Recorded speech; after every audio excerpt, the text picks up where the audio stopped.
Bakristo bavandimwe nkoramutima za Nyagasani Yezu Kristo, ngiye ugiye kubaganiriza nitwa Padiri Romuald Uzabumwana, nkaba ndi mu muryango wa Padiri wa Palotini, nkaba nkorera ubutumwa hano i Roma, ndi mu rugo rukuru comme consulteur général na secrétaire général pour les missions, nkaba ndi umunyarwanda nakoze i Rwanda, nize hano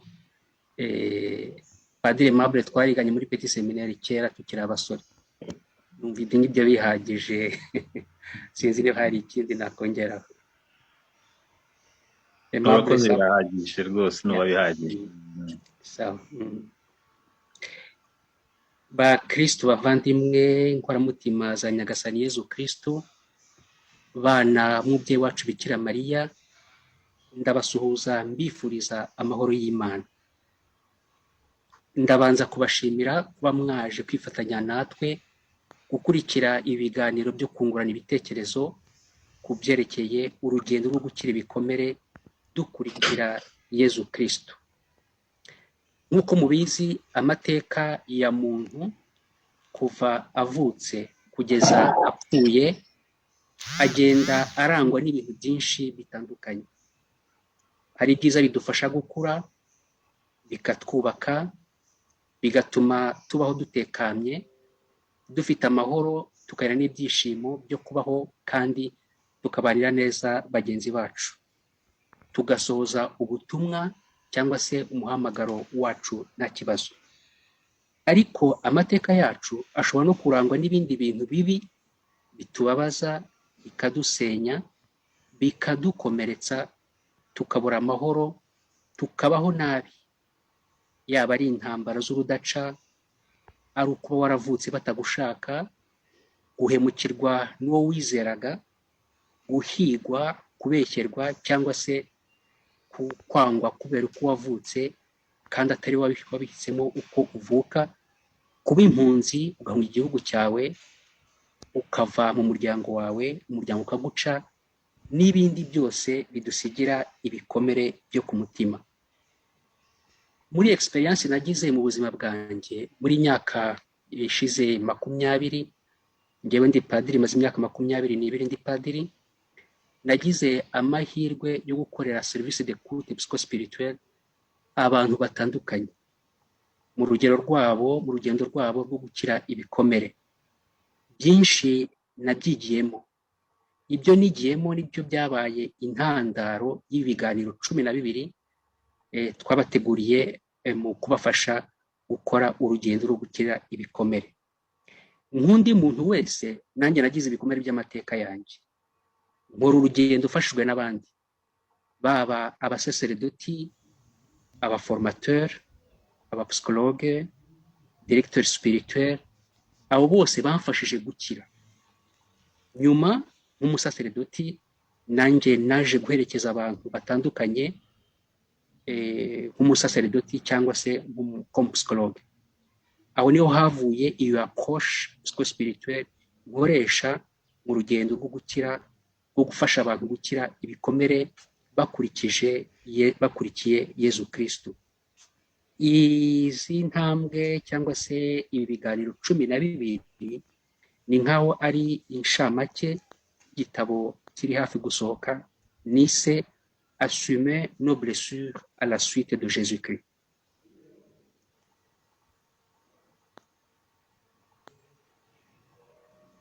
Ikiganiro cya mbere rero nagira ngo dutangirireho ni icyerekeye kumenya uwakomeretse ari muntu ki. Kubera yuko turavuga ku bikomere by'abantu, ntabwo tuvuga ku bikomere by'abamarayika cyangwa se by'inyamaswa cyangwa by'ibindi bintu. Umuntu wakomeretse, ese ni muntu ki? Kuko iyo vision ufite ya muntu iraguherekeza no mu buryo bwawe uherekeza abandi, ubafasha gukira ibikomere byabo. Hari Zaburi muzi y'8 igira iti, umuntu ni iki kugira ngo ube wamwibuka? mwene muntu ni iki kugira ngo ube wamwitayeho. Hakaba iyo zaburi nayo iragira iti uhoraho umutegetsi wanjye, iyo nitegereje ibyo waremye byose, ibyaremwe n'ibiganza byawe, nkareba ukwezi n'inyenyeri wahatendetse, ndibaza nti umuntu ni iki kugira ngo ube wamwibuka, mwene muntu ni iki kugira ngo ube wamwitaho. Rwose habuze gato ngo umunganye n'Imana, umutamiriza ikamba ry'ikuzo n'uburanga, umugira umwami w'ibyo yaremye, umwegurira byose ngo abitegeke. Umuntu wakomeretse, nubwo yaba yarakomeretse ibingana iki, agomba gusubiza iki kibazo fundamental: umuntu ni iki? Jewe ndi iki? Ibikomere byankozeho gute nk'umuntu? Hakaba n'iyindi zaburi y'144 igira iti uhoraho umuntu ni iki ngo agushishikaze, mwene umuntu ni iki? Bya bindi navuze gato.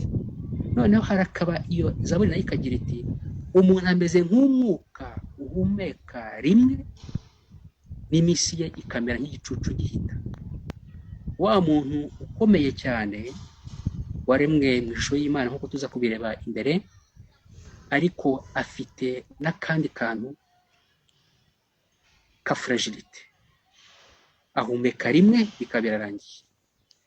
Ubuzima bwe, iminsi ye hano kuri iyi si nabwo ntabwo aramba igihe kinini.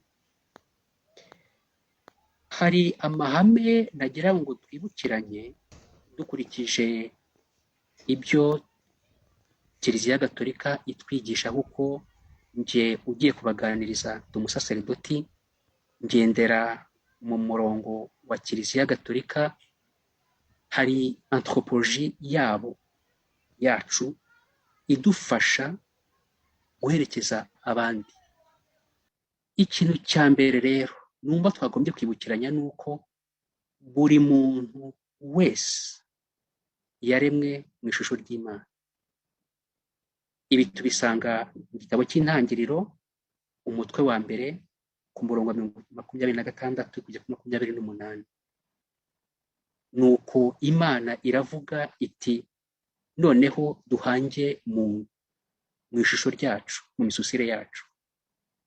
Nuko Imana irema muntu mu ishusho ryayo, imurema mu ishusho ry'Imana, ibarema ari umugabo n'umugore, ibaha umugisha.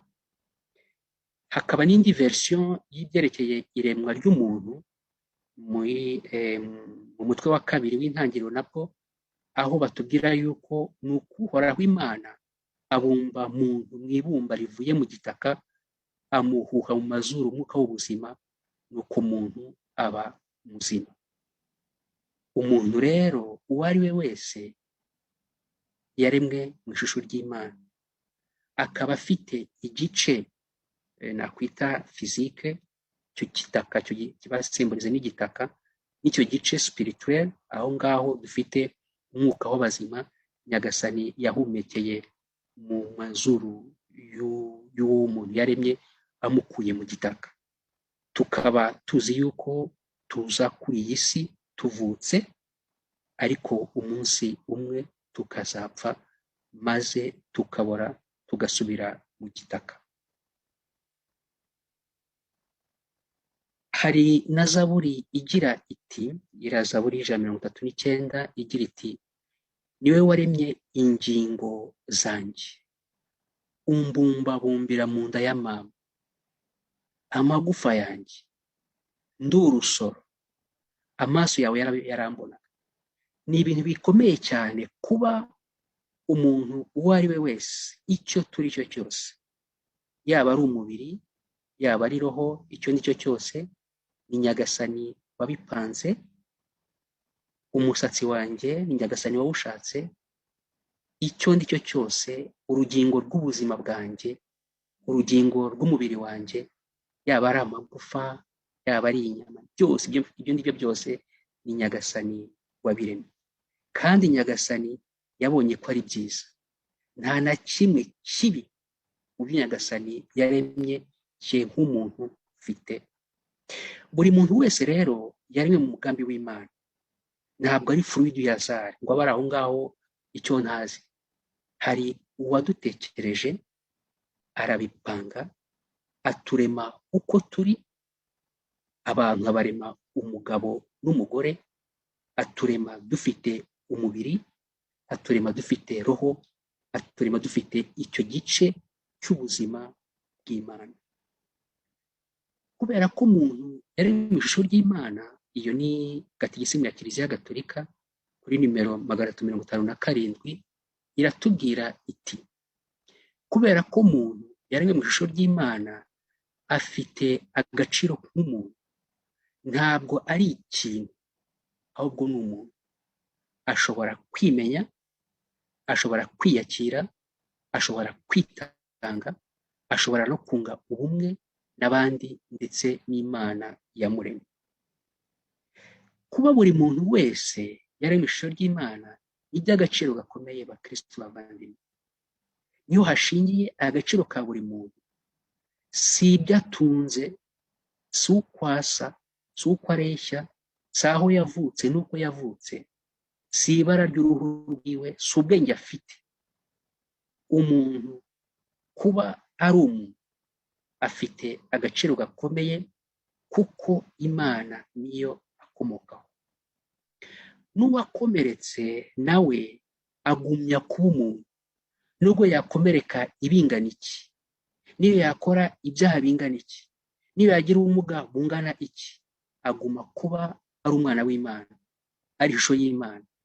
Hirya y'ibikomere, hirya y'ibyaha, hirya y'ubumuga dushobora kugira nk'abantu, hari ishusho y'Imana idasibangana. Kera nkikora i Rwanda, hari igihe nasetsaga abantu nkagira nti iyo nza kuba narashatse umugore nkabyara umwana w'umuhungu, nari kumwita uw'Imana, kubera yuko nibwira yuko abana bose ni ab'Imana. Umuntu uwo ari we wese akomoka ku Mana. N'uwakomeretse nawe uko yaba ameze kose aguma kwigiramo iyo shusho y'Imana idasibangana na rimwe.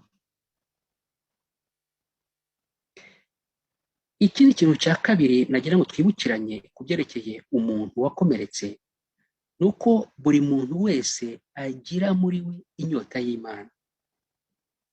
Hari zaburi yaririmbwe na Dawudi ari mu butayu, zaburi ya 63, biraterwa n'amaverisiyo ya Bible, hariho 62 cyangwa 61, aho yagize ati: Nyagasani ni wowe Mana yanjye, mpora ngushakashaka uko bukeye, umutima wanjye ugufitiye inyota, n'umubiri wanjye ukakugirira urukumbuzi, meze nk'ubutaka bw'agasi bwabuze amazi bukumbirana. Mu yindi zaburi ya 42 ho aragira ati: uko impara yahagira ishaka amazi afutse, niko umutima wanjye ugufitiye inyota, Mana yanjye. Umutima wanjye ufite inyota y'Imana, Imana nyir'ubuzima. Mbese nzajya ryari kureba uruhanga rw'Imana? Iyo nyota y'Imana niyo gatigisimu ya Kiliziya Gatolika nayo ivuga kuri nimero 27 igira iti: inyota y'Imana yanditse mu mutima w'umuntu. Kuko umuntu yaremwe n'Imana kandi kubera Imana. Imana rero ikikora iramukurura, kandi ni mu Mana yonyine wa muntu ashobora kubona ukuri n'umunezero ashakashaka. Twaremwe n'Imana, iradukurura. Niba dushaka kwimenya, kumva icyo turi cyo no kugira umunezero, tugomba gusubira mu Mana. Mutagatifu Agustini yaravuze ati: Nyagasani waturemeye wowe, umutima wacu ntushobora kugira amahoro igihe utari muri wowe. Bishatse kuvuga yuko amahoro n'umunezero by'ukuri umuntu akeneye ni Imana yonyine ibitanga. Hari indirimbo nziza bajya baririmba mu Kinyarwanda, ndashaka kwiturira mu rukundo rwawe, ni wowe wantwaye umutima maze nanjye nemera gutwarwa, kuko wankunze bikomeye umutima wanjye uragurumana. Iyo ndirimbo ndayikunda cyane kuko yerekana uburyo ariya magambo Mutagatifu Agustin yavuze ari amagambo akomeye cyane. Hari bamwe bashaka kumarira iyo nyota mu bindi biremwa, aho gushakashaka Imana bagashakashaka ibintu, bagashakashaka iby'isi, bagashakashaka ubutunzi, ibyubahiro, amadiplome, amaraha n'ibindi. Ibyo byose ntibishobora guhaza umutima wa muntu, kuko icyo umutima wa muntu ukeneye ni Imana. Ibyo byose rero niyo wabishyiramo ukagira byinshi cyane, ntibishobora kuguha amahoro nk'uko Nyagasani ayatanga. Nta kiremwa na kimwe gishobora guhaza umutima wa muntu. Ikintu cya gatatu nagira ngo twibukiranye ni uko buri muntu yahamagariwe urukundo. Muribuka Yezu igihe yigishaga, maze umwe mu bigisha amategeko akamubaza ati, mwigisha, itegeko riruta ayandi ni irihe? Yezu arasubiza ati, uzakunde Nyagasani Imana yawe n'umutima wawe wose n'amagara yawe yose n'ubwenge bwawe bwose, uzakunde Nyagasani n'ubwenge bwawe bwose. Iryo ni ryo tegeko riruta ayandi kandi ni ryo rya mbere. Irya kabiri bijya gusa, urajya ukunda mugenzi wawe nk'uko wikunda. Muri ayo mategeko uko ari abiri habumbiyemo andi yose n'ibyo abahanuzi bavutse.